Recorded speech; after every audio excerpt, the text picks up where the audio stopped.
Hajde da pričamo o onome što se događa u Sudanu, jer mnogi upozoravaju na opasnost od genocida. Ovdje u Darfuru, u gradu El Fasheru. It's a very dire situation. There is fighting in all directions. Most of the attacks are happening on civilians' facilities, particularly civilians' homes. We're past warning. For the people on the ground in El Fasher, they don't need press releases. They need protection. Prije malo više od godinu u Sudanu je izbio građanski rat. Borbe se vode u velikim dijelovima zemlje. Glavni grad, Kartum, jedva funkcioniše. What we're looking at only a year on is near total state collapse. Sudan is the world's largest humanitarian crisis. The world has abandoned Sudan. Šta se zapravo dešava u Darfuru? Je li u pitanju još jedan genocid?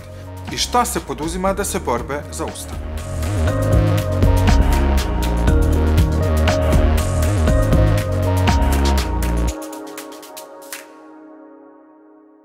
Prije svega, kratki podsjetnik na to kako je sve počelo. Sudanom je 30 godina vladao jedan čovjek, Omar al-Bashir. Smijenjen je 2019. dijelom i zbog pritiska koji su izazvali veliki protesti. Zatim je nastupio kratak period tokom kojeg se činilo da je Sudan na putu demokratije. Mnogi su počeli gajiti nadu. Međutim, ta demokratska tranzicija veoma brzo izbačena iz šina. Godine 2021. dogodio se vojni udar, a onda je lani izbio rat. Sve je počelo ličnim rivalstvom ova dva čovjeka, generala Burhana, koji je na čelu Sudanske nacionalne armije, odnosno Sudanskih oružanih snaga, SAF, generala Hemetija, koji je na čelu paravojne grupe Snage za brzu podršku, RSF. Na kraju se razvila žestoka borba između SAF-a i RSF-a za kontrolu nad Sudanom. U cijelu zbrku upletene su i brojne druge naoružane grupe, ali SAF u suštini kontroliše dijelove na istoku i sjeveru, a RSF većinu područja na zapadu, kao i veći dio glavnog grada Kartuma. Khartoum is obviously a very symbolic territory, and so we will continue to see both SAF and the RSF fight over that territory, even as they win and lose other territories around the country. Sudan, as we know it, has died.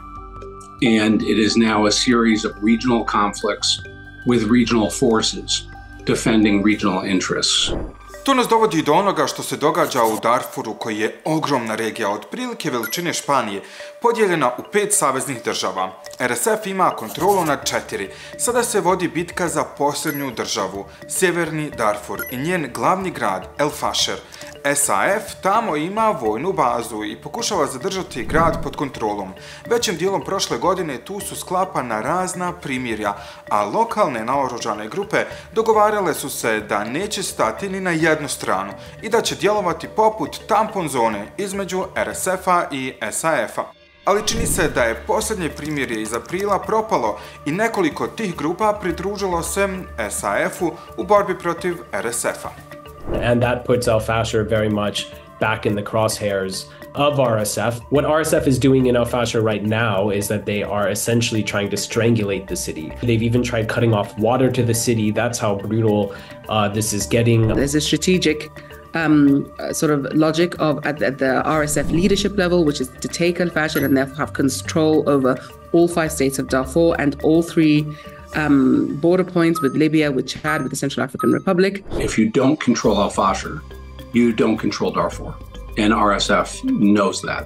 Ali ako RSF preuzme kontrolu nad El Fasherom, ozbiljno se strahuje šta će to značiti za otprilike 1,8 miliona ljudi koji tamo žive. Pogotovo zbog etničke dimenzije ovog rata, gdje su općenito govoreći arapske militantne grupe povezane s RSF-om, suprotstavljene takozvanim nearapskim grupama. A da bismo to razumjeli, moramo se vratiti u 2000. Godine 2003. došlo je do pobune u Darfuru protiv vlade Omara al-Bashira. Pobunjeničke grupe većinom su dolazile iz nearapskih zajednica, kao što su Zangava, Salit i Fur, koje su se osjećale da ih vlada, kojom su dominirali Arapi, zapostavlja. Bashir je odgovorio na oružavanjem lokalnih arapskih milicija, poznatih kao Džandžavid, kako bi se borile protiv pobunjenika. They killed, raped, burned, massively displaced, up to a third of the population of Darfur as a whole. Violence is worsening. The bombing, murder, and rape of innocent civilians. Genocide there has already claimed 400,000 lives. Remains of Darfur's dead.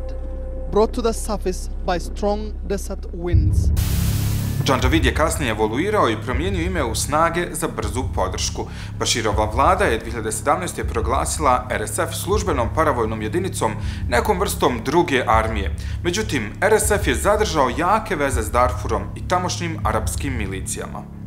The RSF is a monster that the Sudanese army and the Sudanese regime created, and now it's turned on the Sudanese state. They have become regularized, they have uniforms, but effectively these are the same types of people, same groups of people with the same political objectives. The RSF has been so emboldened and so empowered to commit such atrocities for over 20 years. It happened before and they got away with it.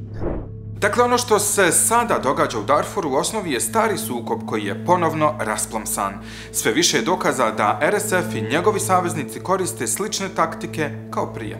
Ove slike pokazuju kako snage RSF-a opkoljavaju pripadnike etničke grupe Masalit u mjestu Ardamata u zapadnom Darfuru krajem prošle godine. To je predgrađe Al-Džanine. U nedavnom izvještaju UN-a opisano je kako se RSF obrušio na zajednicu Masalita, te da je tamo u gradu Al-Džanini ubijeno između 10 i 15.000 ljudi. Nezavisnom istragom pronađeni su jasni dokazi da su masakri nad Masalitima genocid. U posljednjih nekoliko mjeseci borbe su prebačene u El Fasher. Tim istraživača s Univerziteta Yale nadzirao je to područje pomoću satelita. We believe that they burned, just in the past 2 months, well over 40 villages in and around El Fasher, primarily Zagawa communities. And so the tempo of destruction, of intentional targeting of communities by RSF in Darfur has sped up. Zato je narod sve zabrinuti. Šta bi se moglo dogoditi ako RSF zauzme cijeli El Fasher? To je grad u kojem su se sklonile stotine hiljada ljudi kako bi pobjegle od nedavnih napada RSF-a u drugim dijelovima Darfura, kao i od sukoba 2000-ih. El Fasher has become a sanctuary city, and this is what really has inflated its population in recent months. If El Fasher falls, then there will be nothing that prevents rapid support forces from then identifying every single community left standing that they missed. Nije riječ samo o strahu od novih ubistava. Narod u El Fasheru već gladuje. Sudan se sada suočava s jednom od najvećih kriza gladi u svijetu. Gotovo polovina stanovništva nema dovoljno hrane. Približno 5 miliona ljudi balansira na rubu gladi. Ljekari bez granica saopćili su da u jednom kampu južno od El Fashera svaka 2 sata umre jedno dijete uslijed neuhranjenosti.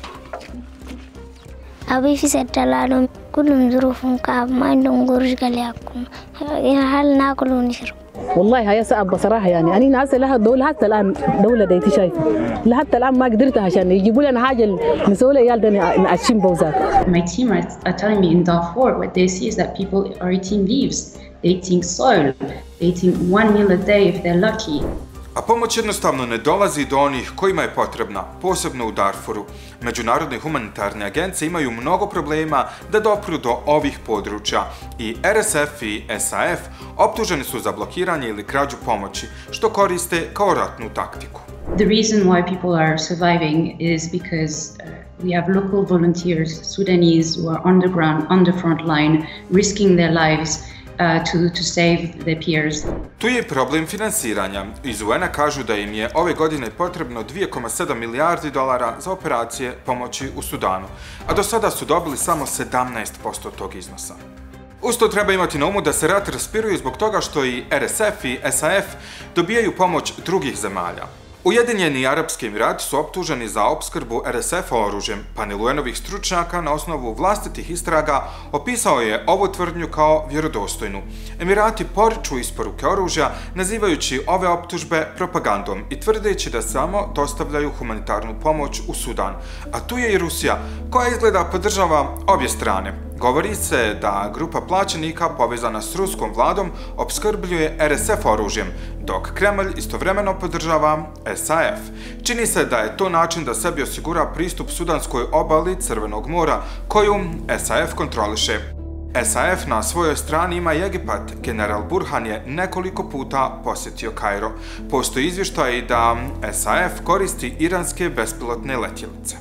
If supplies to these two sides slow down, I think we would see this war start to die down quite a bit as well. So outside powers and backers of these two sides are clearly helping prolong the war. Istovremeno su pokrenuti diplomatski napori kako bi se pokušale zaustaviti borbe. Na primjer, Egipat i Ujedinjeni Arapski Emirati su početkom ove godine pozvali dvije strane na razgovore u Bahrein.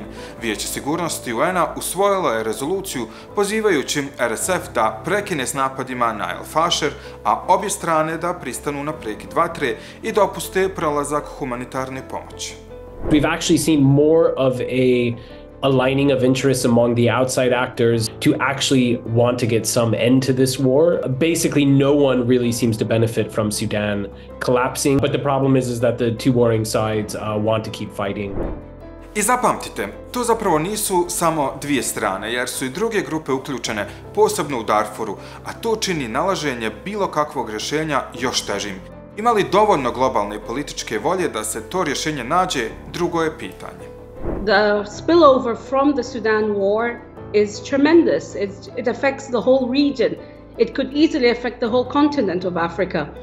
And nothing is being done. We are consistently raising the issue of Sudan to top diplomats around the world, and many times they make clear to us it's just not high on their agenda. Now that we might see 1 million Sudanese starve to death, I expect we'll see some uptick in efforts to try to save the Sudanese people. I hope it's not all too little too late, but obviously most of it is too little too late, and everyone was warned.